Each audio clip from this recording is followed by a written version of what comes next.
Oh, hello, I'm live, but I'm not quite live on Instagram. I have taken a photo of myself instead. Bear with me, Facebook Live. Okay, so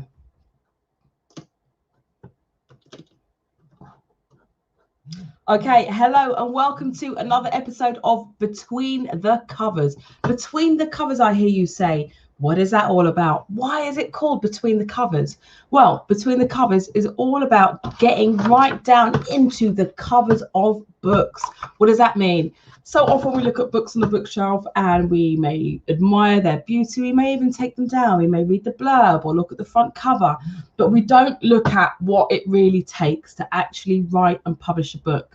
So this show really is about giving a platform for authors to share their author journey, as well as speak to industry professionals in the publishing and writing business, so you can really get a clear understanding as to what it takes to write and publish a book.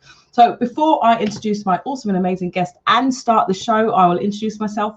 If you're watching for the first time, my name is Daniela Bleckner. I am an author, book journey mentor, founder of a company called Conscious Dreams Publishing. We work with authors from all over the world to help them to get their powerful message and story out there in the form of professional books. This platform is really designed for unseen, unheard authors to have their voices heard and stories shared so that they can inspire, educate, and empower others for generations to come. So today I'm going to be speaking with one of our authors, Kesi Steven.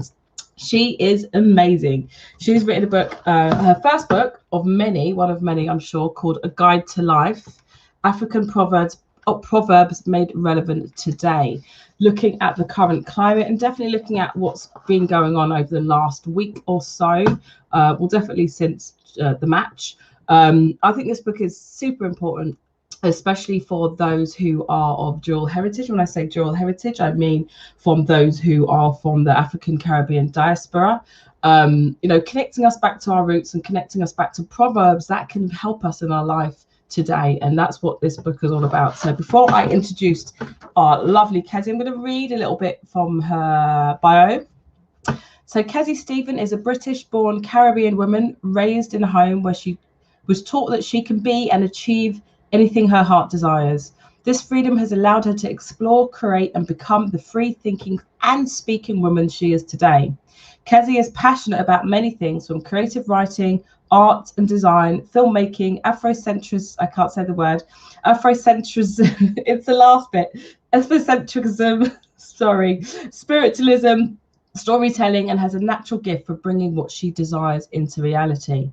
Kesi created her first written piece in 2019 for Black History Month called Mirror, Mirror on the Wall, Who's the Black Girl Standing Tall? A message for not only herself, but for the Black community as a whole, to learn and understand the power of loving yourself for who you are and the importance of learning your true history, leading her to create her first book, A Guide to Life, which incorporates the same message from her previous works of self-love, healing, and the power of being Black, knowing our history and learning from those that came before us.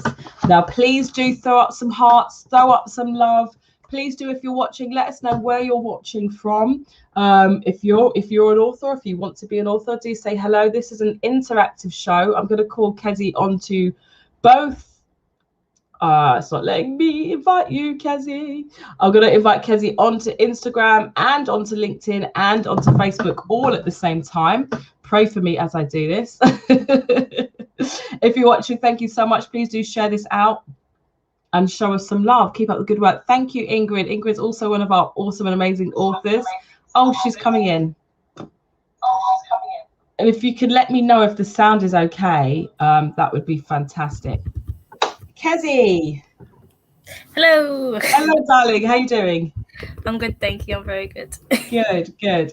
Obviously, you published your book. It was the beginning of this. No, it was a few months ago, wasn't it? It was October, November. It's all just blurred into one. What month are we in? We're in July. April. Yeah, I knew it was. I was thinking, wasn't it? We kind of settled in a little bit to being an author. How does it feel to be a published author right now? Honestly, I'm still shocked. Everyone's like, Kesi, you published a book. I'm like, yeah, okay. It's just a book.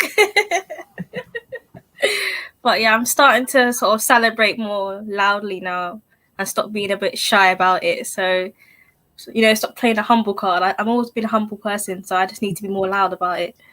Do you know what I realized in life is that growing up as a kid, I always thought being humble and being quiet and not talking about sounds as good. Thank you so much. Talking about our achievements was the way to go, but you get lost and it stops you from inspiring and empowering others. And the way that I love that you've taken some professional photos of yourself in the book and you're promoting it. And thank you. Someone says they love the cover of the book. And I think your book can really, really have an impact. And I'm so glad that you're and it's a journey as well. So I'm glad that you're getting out there. So let's dash straight into the artwork, because Emily says you all look beautiful. I love the cover of this book. Tell us, who designed the cover of the book? I did. Multi-talented. Yeah, exactly. So what inspired you to, have you got a copy of the book on you? I do. If you could show it, that'd be great. Yay. Could you talk us through what we're looking at? It's like an interpretation of everything that I wanted to have in my book, my front cover. I started my front cover design last year, and I wanted to have this sort of mystical thing going on. I wanted elders, I wanted like a desert and wild animals and children running around to symbolize the community. And I tried to design it. I really did, but I just couldn't. I didn't have the talent. I didn't have the vision. And I think this was like my final attempt. I said, if I don't get it now, I'm paying someone to do it. So I sat down, and I think an hour and a half later, I came up with this. You did a great job. I absolutely love it. And I love the colours. And I love what is behind you. Talk us through what's behind you as well. Oh, there's a quick glimpse. That's me, basically. That's my personal brand. That's how I see myself. Like daughter of the sun, basically. Everything is birthed from darkness. We have the light within us. It's all about shining bright. I actually had a vision. That was a vision I had in 2017, and I said I need to paint it. So that's what I did. Oh wow, amazing. It's absolutely stunning. Can we see that one more time? Yeah, of course. Look at that. Not only is Kesi a writer, an author, a published author, but she is also an artist as well. So you for book covers? You know what? I might as well, I can do some spare change. I'm coming to you. Let's crack into the book. Tell us, for those who don't know, what is the book about and what inspired you to read it, to write it even? So my book is called A Guide to Life. African Proverbs made relevant today. And what I've done is taken 30 African proverbs and turned them into modern day lessons. So there's 30 proverbs, 30 lessons. And with those lessons, you get 30 affirmations as well. And it's just basically a book about using proverbs to give advice, but it's more like take accountability of your actions, learn about who you are, and step forward knowing your power. It's not about me telling you how to live your life. It's about knowing how to correct your ways and connect back to yourself before you start sort of helping other people or caring for other people's needs first, or just being taken over by society, because society can be very toxic, and sometimes we fall into the trap and we don't realize it's a trap from society. So the book is basically helping you breaking those barriers down, breaking what's real and what's fake, and connecting you back to source. So source can be you, source could be God, source could be ancestors, or whatever other energies you connect to. So it's not about restricting you to one thing. It's about connecting you to what you see as your source. That's amazing. Thank you. And who would you say the book is for? Is it something that everyone can read, or do you think it's, my passion is young people, so, first of all, is this book for everyone? And also, why, I'm just going to put this out here, I think it's really important for young people to really be connected back to their heritage, their African heritage. So this book, I'm still here. My book, I didn't write it for young people in mind or old people in mind.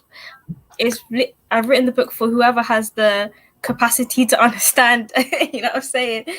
And the thing is, when I say that, is that whoever reads this book has the capacity to understand, because I've written it in a way where anyone can read it. I am passionate about young people too, but I do feel like for young people as well, a lot of our issues and pains do come from elders, in not in a bad way, but we, you know, say childhood traumas and things like that. Yeah. Some of our biggest demons that we are battling is some stuff that our parents have done to us or have not done for us. So we're sort of trying to figure out life without some of the guidance that we need from parents or elders. So for young people, yes, I would say definitely, but it's also for the older generation to sort of figure out where you guys sort of need to heal, so we can come together in the middle and really help the next generation that's underneath me, like the young teenagers, the primary school ages as well, because I just want everyone to heal. The purpose of the book is to heal, and healing is not just for one set of people, it's not for one age group, it's for everyone, and I think the book will help with that. Love that. Thank you. I love the sense that you are talking about it. I mean, it's not, I wouldn't say specifically for young people at all, that's not right, but I think it's a really good tool for young people. But I think what you said is really, really important, that, you know, there does seem to be a gap between generations, you know, how my parents and their parents did things, that the world is changing very much so. And I think as we have these unhealed traumas, it gets filtered down to us, and then we pass it down. And so by connecting these proverbs made relevant today, I think is a really important part. I mean, you know, I've got loads of favorite lessons in here, but do you have like a particular favorite lesson here, or one that stands out for you the most? You know what? I have to reread the book. I don't remember writing this one. There's so many proverbs. That's a really good one. I think I know every time it's a different one, but let me have a look. Oh yeah, you know what? My favorite one, which I think is the one I enjoyed the most because I know exactly what I was going to talk about, is lesson 22. Okay. Is affairs of the home should not be discussed in a public square. Okay. Yeah. Lovely. Yeah. I enjoyed writing that one the most because I know a lot of people are going to get called out for that one.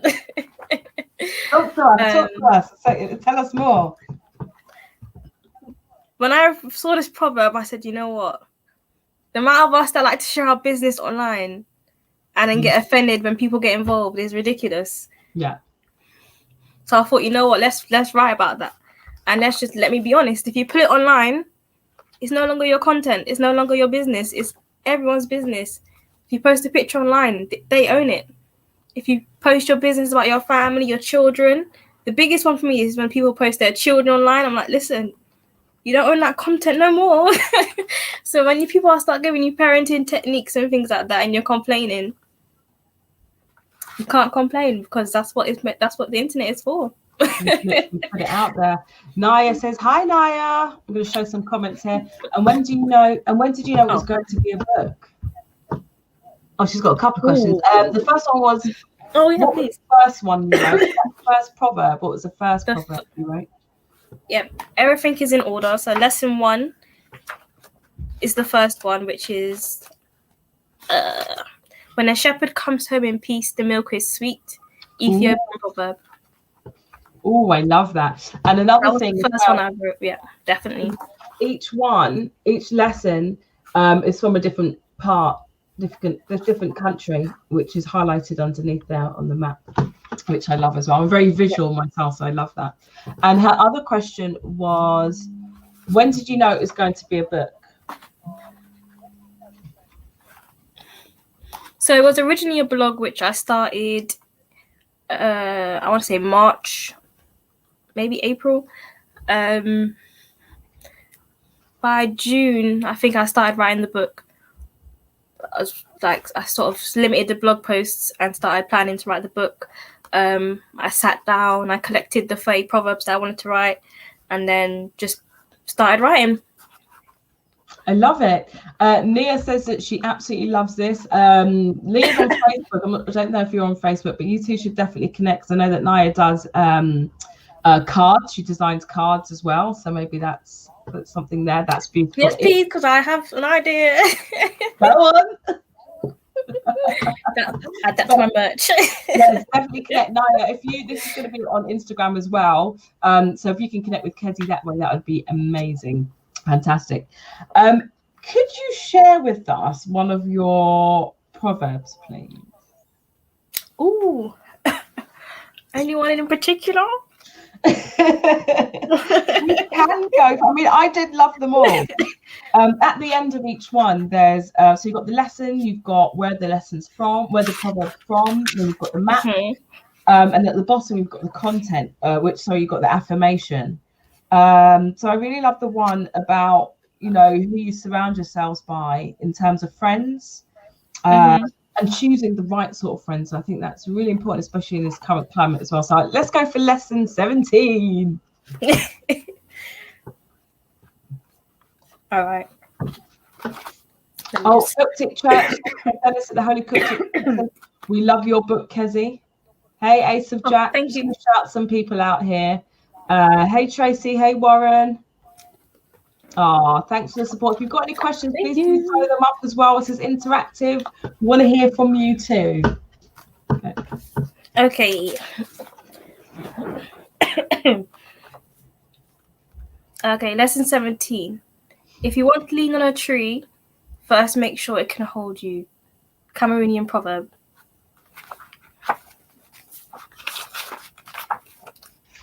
Did you know that there are approximately 3 trillion trees in the world? And of those 3 trillion trees, there are 60 different species of trees. Symbolically speaking, a tree can represent protection, strength, healing, connection, spirituality, exploration, the unseen, fertility, grounding, transformation, power, or growth. This differs depending on the country, as each culture has its own symbolism and connection to trees. The beautiful thing about trees is that each individual tree has its own meaning. An oak tree represents strength, longevity, and nobility. A birch tree represents beginnings, renewal, and youth. A holy tree represents action, assertion, and objectivity. An elder tree represents transition, evolution, and continuation. A willow tree, which is my favorite tree, represents imagination, intuition, life, and vision. The most important thing to understand about this is that each tree is different. Each type of tree has its own unique characteristics, energy, and symbology. Therefore, not all trees can offer you the same support. For example, if you're looking for strength and power, you would not lean on a willow tree, you would seek out an oak tree. If you are looking for a change and something new, you would not lean on an oak tree, you would seek an elder tree. So when you are in need of a specific type of support, you have to learn to choose the tree accordingly. It sounds simple enough, but some people do not consider whether or not the tree can hold them. They just assume it can because it looks strong, it has always been there, or has supported them in the past, thus causing more harm to the tree as well as themselves, as they too can end up falling along with the damaged tree. Thank you so much. And the affirmation, I'm not going to make you read the whole thing. You need to buy the book, people. You need the wisdom here. The affirmation is, I love and care for my friends always. I will always support and uplift them as they support and uplift me. And why I love that is not only because I love trees. I think nature can teach us a lot about life, lessons and people and situations. And I love that you related the trees to different types of people. And sometimes you'll seek out different types of trees, different types of people for different sorts of support. I absolutely love that bit. Gosh, you've got loads of questions here from Naya. Are you a teacher or trainee? Oh no, this is from Menelik. Are you a teacher or trainee teacher, sister? Just asking. There was a time when I was going to be a teacher, but I dropped out of uni, so not anymore, I'm afraid. I'm just. What is a teacher? Do you have to be qualified to be a teacher, or can you teach? You know what? All teachers. I was at an event the other day selling my book, and this lady stopped me. I was trying to pitch my book, and she asked me what qualifications I have, and I was just like, to write a book. Life? To write a book, talk about life. I don't know. Do I need qualifications for that? Okay. But I'm not a teacher of qualifications, and I don't have that. But I can use what I know of the world to teach others. That's always what I've been like. People have always come to me for advice or some sort of words of wisdom. You're from the University of Life, and you absolutely do not need to be qualified to write a book or to offer advice or to offer your opinion or to have a voice. This book is, you are what, dare I ask, how old are you? I'm 24. 24. Ladies and gentlemen, 24 years old, wise beyond her years, your whole life ahead of you, and the fact that you've written this book with such wisdom and so beautifully, it was just an honor to work with you, honestly. Naya says, speaking my language. Already got it in my basket. Oh, you've checked it out? Yes. Already, have you, Naya? That's what we like to hear. Brilliant. Rick says, wonderful. Rick's also one of our authors. Hey, Rick. Naya says, sister girl, you are teaching. You are teaching. Exactly. No, I'm not a teacher. No. No, she's saying you are teaching just through your book and what you're doing now. Fantastic. If you're on Instagram, if you have any questions, please throw them up. They are beating you here on Facebook. We're inundated with questions. If you've got any comments or questions, please do throw them up. You guys are the part twos. Yeah, will there be a part two? Will there be a follow-up or part two? Okay. If I reach my target with this one, I'll happily write it. 150,000. 150,000 sales. Yep. How are you doing so far? I know that we can't go out. I don't know about Amazon just yet. I'm going to say around 200.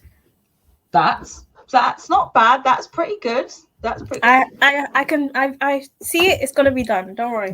By the end of this year. This is ridiculous. According to statistics, the average self-published author sells of an average 250 books, which so many of us have already beaten. So don't even listen to that. Your book is not even out barely a year, not even a couple of months, and you've sold 200. So you're doing well. Listen, if you're watching, please do go and get this book, A Guide to Life, African Proverbs Made Relevant Today. You can buy it on Amazon, but do you have your own website that people can get it from? Yeah, I do. It's www.KesiSteven.com. If some lovely person, here we go. I think I can do it. Here you go. You can get a nice signed copy as well. There you go. Rick says he's going to buy. I don't know. I could do that. Look, KesiSteven.com is where you can get the book from. It's up there now. Kesi's Naya says, buy it. So let's talk about the writing process then. So you had this idea, you knew that you wanted to use these proverbs to create some kind of healing. How was the writing process for you then? Honestly, it's very easy. One thing I do say when people say, did you write this book? I say I didn't write the book because I had some sort of divine help from, let's just say, be real ancestors. I would have to be real ancestors, and God helped me with this book. I literally just sat down and was like, and there were days where it's like, gave myself a target, and I'll try to write something, and they were like, no. They were like, this is not what we want you to write. So I'll come back the next day, I have to delete everything, and then they'll be like, let's go again. But yeah, it was very, very easy. It was so easy, it was scary. Like, I saw seeing it, like, so all this time I could have been writing something. I could have been doing something with myself rather than sitting there moping around worrying about life. I could have been doing this. But I think, so everything's on divine timing, but exactly. It's a talent. Times are actually more powerful than we know. Sometimes we need that to give us that source, that energy to be able to have the contrast. Naya says, yes, you two definitely need to connect. Honestly, this is getting Power Extra Radio. Hello. Please do get in contact with Kesi. She's an author. She's written A Guide to Life. African Proverbs Made Relevant Today should be amazing for you to interview as well. So if you are, if you have a podcast, if you have a radio show, if you, what are you looking for? What do you want to get from, who do you want to connect with, and what's your vision for your book now? I just want to connect with everyone. I got so much to say. And this is just the first project for me, like, in terms of things I have to share with the world. This is the drop on the water right now. So I'm waiting. This is exciting. Tell me. So actually I'm sitting on a business that I'm working on. Yep. I've been working on for the past 3 years. It's just sitting there. It's trademarked. I'm just waiting for the right moment. I wanted to do the book first before I launched the business. Okay. And I wanted to turn my first blog that I wrote, The Mirror Mirror, into a visual series for children. Okay. So the whole thing of like stepping into a mirror and going back in time and meeting your ancestors and sort of being them for a day, that's what I want to do. That's sort of like, what's it, Biff, Chip and Wilma sort of books. Yeah. Like the Magic Key. I love so I want to do that. I have a whole book of things. I have like movies that I want to make. I have a podcast that my friend and I are working on that's going to come out next year. But it's not like a normal podcast. We're taking podcasting to a different style now, which I think will be a big impact on the podcast industry actually. And then I just got projects I got for other people I'm working on. There's a list of things. I'm very excited. I think I'm sorted for the next 20 years. I really want to ask you more about your podcast. I also believe that sometimes it's good to just put it out there, but to let it develop, and people will see. Yeah, love it. Simone from LinkedIn says, "Amazing young author. You are amazing, Kesi. Awesome. Thank you. Here's a link for the book, ladies and gentlemen. Again, KesiSteven.com. You can buy it directly from her. It's also on all good retailers, but if you want a signed copy, this is where you want to go. You've got to support each other. Buying directly from authors is a lot better. It's a much better way to support authors as well. I can definitely help you with visuals and video production. That's from Simone Millwood. Are you on LinkedIn, Kesi? I am on LinkedIn, yeah. Amazing. Okay. Kesi Steven, yep. Kesi Steven, so if you can connect with Simone, that would be fantastic. Kesi says, don't stop, can't stop. I wish you much success. Amen. Thank you. Puts it church. Dennis is saying, taking podcasts to the next level. We can't wait. Look at all the support that you've got here. That's brilliant. What has been the most rewarding thing about, being a published author and having your book out there reach the hands of many? Honestly, I've been getting these messages from people saying thank you. Like, your book has helped, it's changed something, it's awakened something, it's powerful, it's like all these different messages from people I didn't even know purchased my book. And I was just like, oh wow, wow, like I've just written this book. I know its impact, I know how big it can be and how big it is, but having people letting me know, especially my age group as well, because we don't like to read. So having them messaging me saying, like, Kesi, you've done something here. Everyone needs to read this. It's very rewarding knowing that it's making a difference and it's actually helping people sort of awaken themselves and look for their path now, which is what we need. That. Inspiring more people to step out there and shine as well. That's fantastic. Menelik says, what a great sister. Yes, indeed. You're not on Facebook, are you? Is it just LinkedIn and... No, I'm sorry. I literally just deleted my Facebook the other day. I'm trying to get off social media. I'm trying to disconnect, man. I hear that. So let's talk a little bit about the publishing process. How was the publishing process for you, and sort of what was it? Did you have any expectations before you started? What was the process like for those who don't have a clue at all about what to do in terms of publishing? I had biggest fear was about having someone steal my content. I have this fear, like, as a creative, I think we all have this fear of like finding the wrong person and just being taken the mick out of and having all your work stolen and having all these contracts and things like that. Contracts scare me. Paperwork scares me. Percentages scare me. So I was just like, I want to do this, but I don't know if I can trust people with this, what I'm trying to sell right now, what I'm trying to build right now. So that was my biggest fear going into it. But I sort of just went with my intuition. I spoke to my cousin, because my cousin Marcus went through you. I was like, tell me everything, every detail. How did it go? And he was like, it was fine, Kesi. It was good. Just go for it. So I was like, okay. And I just said, you know what? Let's apply. I did not know that. Thank you for trusting us. Thank you for trusting me. That's fine. So what are the stages then of publishing a book? Because we really want to get between the covers for any sort of budding authors out there who just think, oh my gosh, it's too hard, I don't know where to start, or what the process is. So the process of starting a book? No, publishing the book. So you've got obviously the different stages of putting it together. Man, I'm so long ago now. I remember I was reaching out to you first. Yeah. And then I had to finish the book first. That was it. Yeah. I hadn't finished the book. And then you said I had to finish the book first. I was like, I just want to get a quote. I need to know how much to say. But yeah, I was finishing the book and then handing over the full manuscript. And I also handed in like a little document with sort of what I envisioned for everything. Sort of the word count and the genre of the book. Target audience. Sorry, Kesi, I think, is one of the most organized people I've worked with. She sent me everything beautiful in one email. Please, beautiful files, all labeled. What the word count was, the genre, brilliant. It's all coming back to me now. Keep going. Because you know what? Because I'm one of them people that reads. I was on YouTube. Okay, what do they need? And you need all this. I was like, okay, no, let's just send everything because that's what I thought you had to do. No, yes, no, great. No, please.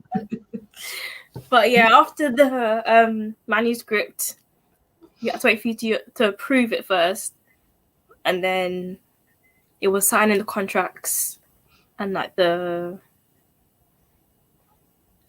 payment plan, and then sort of just going through the processes of editing and putting everything together, and then yeah. So it's a simple process. It's a simple process, 100%. Trying to remember it, I'm like, I don't remember much. It just got done. You just did it. Once it was done, I was like, here you go. You handed me everything. She created the designs herself, the cover herself, these images here inside the book, the map. So it was a case of obviously the editing, checking over the editing, putting it together. Just made it very easy for us. And she has an extensive bibliography. Look at this bibliography, people. That was the hardest bit. How did you, please talk us through this? How did you find that? Because you've just, I hated that. Perfectly. I hated it so much because I didn't know I had to write a bibliography. I didn't know that. So I finished my book. Yeah, I'm done. My Google Chrome had refreshed itself. There was no history. So I had to go through. I had to literally go through that whole book, find out where I referenced. Some of them, I'm just going to be honest, some of them things is not referenced where I referenced from, but you know what? It don't matter. But it was very hard. I went to uni, and you know when you got the bibliographies and things, traumatic experience. I don't want to do that again. So we'll not talk about it again. It was worth it. It was worth it. It was worth it in the end, but if it wasn't for that cite this for me website, you know, you just copy and paste it in and it sorts it for you. That was a blessing, but it was a very long process. And I've done in books with it's always about the references or the citations. It's the same as the boring stuff that I struggle with. Okay, so we've got some more comments here. Oh, you have such a lovely, bright energy. She does. And Thank you. Yes, the sun behind me. Exactly. It's like representative of your personality, as is your cover as well, the colours. Lovely personality, says Yeshiba. Hey, Yeshiba. Yeshiba, this will be a great book Thank interview to review as well, by the way, because I know Yeshiba does book reviews. I'm taking notes, says Naya. It's so hard when you're absorbing to keep track. Simeon gives you the thumbs up. Awesome. Any other questions on Instagram? That would be fantastic. What would you say? Oh, one more, couple more. Yes, she is a great seller as an author. You've answered all the little things I thought of literally last night. Thank you. All in thank you, because I know you wanted to watch this, Naya, so you were meant to watch this, definitely. What advice would you give people who, doesn't have to be write a book, you know, it could be write a book, it could be start that project or start, you know, that business, something they've always wanted to do but are just holding back because they think they're not good enough, or no one will be interested, or the process might be too hard. What would you say? I'm going to be very blunt. When you're given an idea, there's only so long you can sit on it before God's going to take it away from you and give it to someone else. So listen, as soon as it comes into your head, write it down, make your plan, and just say, what's the worst that can happen? Like, because it's going to be so hard for you to see someone else done like the year later doing what you wanted to do, and you're wondering, that was my idea, how did they fit, how did they get that? That's because God took it from you. You weren't doing nothing with it. So God said, let me give it to someone who I know wants it. Just go for it. The idea was given to you for a reason, So just roll with it. Just nothing bad can happen. And what is the definition of bad and failure? That's what you need to figure out as well. If it isn't death, go for it. You know what I'm saying? That's how I live my life. That's me. If I'm not gonna die, let's go for it. Kesi said it all. You've given an idea, and it's not like it's just dropped. You've been given an idea, but you can only sit on that for so long. That is powerful. So true. So how many of you watching have had an idea, or perhaps have an idea, and you've sat on it for so long and you think it's this unique idea that only you have, and then you've seen someone else go and do something similar or basically the same? How's it made you feel? And has that advice changed your perception? Does Kesi plan on doing any workshops or school programs? I was just thinking that in relation to the book. Online course. I'm open to everything. I think we're still at the beginning stages of this journey, so I'm literally just wherever the book taking me, I'm going. So I'm very open to everything and anything. If you guys want to help with that, don't have access to schools. It's just creating the school program, I suppose. I haven't created a course yet, so that's something I could try. Workshops, getting into schools, 100%. Author visits. Come September, I think schools are going to be a lot more open to more people coming in. So definitely jump on that. Are you poking me? Yes, I wasn't, but now you said that, I think I am, Naya. Yes, get that done. Naya's going to be writing a book.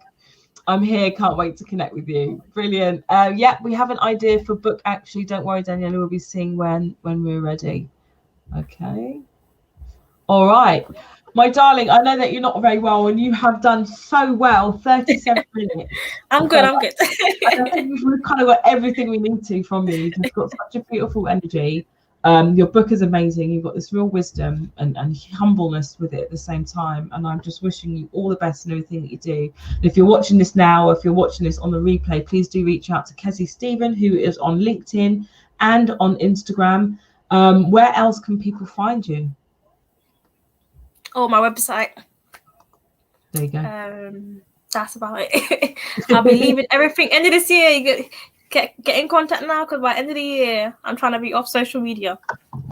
After a little chat, I kind of agree, but also we've got to think about how we're going to get your book out there if you're not using social media as well. I'm going to have an intern who does it.